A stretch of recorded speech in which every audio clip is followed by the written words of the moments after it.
மொதல் நாள் நைட்டே கொஞ்சம் பயிரெல்லாம் ஊற வச்சுருந்தேன். மார்னிங் வந்து அப்படியே வேக வச்சு சாப்பிட்லான்னு சொல்லிட்டு. சரி வெறுமனே சாப்பிட்றதோட இந்த மாரி இட்லி தோசைக்கு குருமா மாரி வச்சு சாப்பிட்லாமேன்னு சொல்லிட்டு இதான் ரெடி பண்ணியிருந்தேன். அவ்வளோ டேஸ்ட்டாக இருக்கும். இட்லிக்கு வச்சு சாப்பிட்டிங்கன்னா அல்டிமேட்டாக இருக்கும்.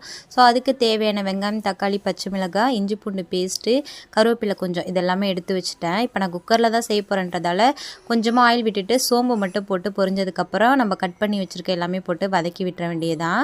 ஸோ லைட்டாக வந்து கலர் சேஞ்ச் ஆனால் போதும், ரொம்ப வதக்க வேணாம். சுண்டல் நான் வேக வச்சு தான் செய்கிறேன்றதால நான் ஒரு 2 விசில் தான் விட போகிறேன். மசாலான்னு பார்த்தீங்கன்னா நான் மிளகாத்தூள் ஆட் பண்ணியிருக்கேன். காரத்தூள் வந்து ஒரு 1/2 ஸ்பூன் அளவுக்கு, சிக்கன் மசாலா கொஞ்சமாக ஆட் பண்ணியிருக்கிறேன். ஸோ தேங்காய் போடுறதால அந்தளவுக்கு காரம் எதுவும் இருக்காதுங்க. தேங்காய் பேஸ்ட்டு கொஞ்சமாக ஆட் பண்ணிவிட்டு தேங்காய் அரைச்ச தண்ணி ஊற்றிட்டு தேவையான அளவுக்கு தண்ணி ஊற்றிட்டு மூடி போட்டு ஒரு 2 விசில் விட்டு எடுத்துருங்க. ஸோ நீங்கள் வேக வைக்காமல் செய்கிறீங்கன்னா ஒரு 5-6 விசில் விட்டுக்கோங்க. ஸோ நல்லா கெட்டியாகிடும். இதுக்கப்புறம் ரைஸுக்கு, இட்லி, தோசைக்கு வச்சு சாப்பிட்டா அவ்வளோ டேஸ்ட்டாக இருக்கும். நான் இட்லி கூட நல்லா குழச்சி அடித்து சாப்பிட்டேங்க.